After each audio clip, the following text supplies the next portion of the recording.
आजकल वजन घटाने की दुनिया में एक क्रांति सी आ गई है। ओज़ेम्पिक, माउंटजारो और ज़ेपाबाउंड जैसी दवाएं, ये नाम हर जगह सुनाई दे रहे हैं। और क्यों नहीं, ये लाखों लोगों को इतनी तेजी से वजन कम करने में मदद कर रही हैं जितनी पहले कभी किसी ने कल्पना भी नहीं की थी। लेकिन हर क्रांति की तरह इसका भी एक दूसरा पहलू है जिसके बारे में बात करना बहुत जरूरी है। तो सबसे बड़ा सवाल उठता है, आखिर होता क्या है जब कोई इन दमदार दवाओं को लेना बंद कर देता है? क्या जो वजन कम हुआ वो हमेशा के लिए चला जाता है? नई रिसर्च कुछ बहुत ही चौंकाने वाली बातें बता रही है और आज हम इसी की तह तक जाएंगे। और ये कोई छोटा मोटा ट्रेंड नहीं है। हम बात कर रहे हैं दुनिया भर के लाखों लोगों की जो इन दवाओं का इस्तेमाल कर रहे हैं। इसीलिए ये समझना बहुत बहुत ज़रूरी हो जाता है कि लंबे समय में आखिर होता क्या है। सही में इन दवाओं को एक क्रांति ही कहा जा रहा है। मतलब जो लोग मोटापे से सालों से जूझ रहे थे, उनके लिए ये एक बहुत बड़ी उम्मीद बनकर आई हैं। तो सवाल ये है कि ये चमत्कारी दवाएं हैं क्या? देखिए, ये एक खास क्लास की दवाएं हैं जिन्हें कहते हैं GLP-1 रिसेप्टर एगोनिस्ट। हाँ, नाम थोड़ा टेक्निकल है, पर यकीन मानिए इसी एक खोज ने वेट मैनेजमेंट का पूरा गेम ही बदल कर रख दिया है। तो अब समझते हैं कि आखिर ये काम कैसे करती हैं। मतलब शरीर के अंदर ऐसा क्या होता है कि वजन घटने लगता है? चलिए, इसके पीछे की साइंस को थोड़ा आसान भाषा में समझते हैं। बहुत ही सीधे सरल शब्दों में कहें तो ये दवाएं हमारे शरीर में पहले से मौजूद कुछ हार्मोन्स की नकल करती हैं, एक तरह से उनकी मिमिक्री करती हैं। और इनका मेन काम है भूख लगने के सिग्नल को कम करना और ब्लड शुगर को कंट्रोल में लाना, और इसी से वजन घटाने में मदद मिलती है। लेकिन यहाँ एक मज़ेदार बात है, ये सारी दवाएं एक जैसी नहीं हैं। जैसे ओज़ेम्पिक एक हार्मोन पर काम करता है, वहीं दूसरी तरफ माउंटजारो और ज़ेपाबाउंड ये दो हार्मोन्स पर एक साथ काम करते हैं। मतलब ज्यादा असर के लिए डबल अटैक। लेकिन इस पूरी शानदार तस्वीर में एक लेकिन है, एक छिपा हुआ पहलू जो एक बहुत बड़ी नई स्टडी ने उजागर किया है।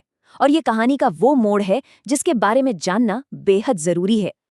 तो हम वापस उसी बड़े सवाल पर आते हैं, क्या ये नतीजे टिकते हैं? क्या वजन हमेशा के लिए कम हो जाता है? द BMJ, जो एक बहुत बड़ा मेडिकल जर्नल है, उसमें छपी एक स्टडी ने इसका जवाब ढूंढने की कोशिश की है, और जो नतीजे आए वो सच में चौंकाने वाले हैं। अच्छा, स्टडी की पहली फाइंडिंग में तो कोई हैरानी की बात नहीं है।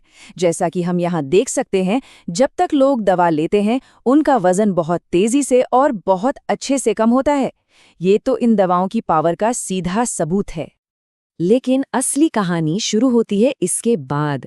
जैसे ये दवा बंद होती है, वजन वापस आने लगता है। और सबसे हैरान करने वाली बात यह है कि ये वजन नॉर्मल डाइट और एक्सरसाइज से घटे हुए वजन के मुकाबले कहीं ज्यादा तेजी से वापस आता है।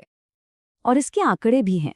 स्टडी में पाया गया कि दवा छोड़ने के बाद लोग हर महीने औसतन करीब आधा किलो, मतलब 0.4 किलोग्राम वजन वापस बढ़ा रहे थे। ये काफी तेज और परेशान करने वाली वापसी है। तो कुल मिलाकर इस स्टडी का निचोड़ बिल्कुल साफ है। शुरुआत में वजन तेजी से घटता है, पर दवा बंद करने पर उतनी ही तेजी से वापस भी आ जाता है। और बात सिर्फ वजन की नहीं है, जो दूसरे हेल्थ बेनिफिट्स मिलते हैं जैसे कोलेस्ट्रॉल और ब्लड प्रेशर में सुधार, वो भी धीरे धीरे खत्म हो जाते हैं। तो अब सवाल उठता है कि भाई ऐसा होता क्यों है? वजन वापस आने के पीछे की बायोलॉजिकल वजह क्या है? इसका जवाब ना हमारे शरीर के काम करने के तरीके में ही छिपा है। ये कॉन्सेप्ट है बॉडी सेट पॉइंट का। इसे ऐसे समझिए जैसे हमारे घर में AC का थर्मोस्टेट होता है, जिसे हम एक टेम्परेचर पे सेट कर देते हैं। वैसे ही हमारे शरीर का भी एक वजन का दायरा सेट होता है, और जैसे ही हम उस दायरे से बहुत ज्यादा दूर जाते हैं, हमारा शरीर पूरी ताकत लगाकर हमें वापस उसी सेट पॉइंट पर खींचने की कोशिश करता है। ये चीज यहाँ बिल्कुल साफ दिखती है। जब दवा चल रही होती है तो भूख दबी रहती है और बॉडी का सेट पॉइंट भी कुछ समय के लिए बदल जाता है। लेकिन जैसे ही दवा बंद होती है, भूख वापस लौट आती है और शरीर अपने पुराने कंफर्टेबल सेट पॉइंट पर वापस जाने के लिए जोर लगाने लगता है।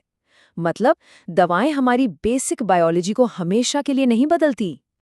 तो इस सारी जानकारी से हम एक बहुत जरूरी नतीजे पर पहुंचते हैं। हमें इन दवाओं को देखने का अपना नजरिया बदलने की जरूरत है। तो फिर इन्हें क्या समझना चाहिए और क्या नहीं? एक्सपर्ट्स भी यही मानते हैं।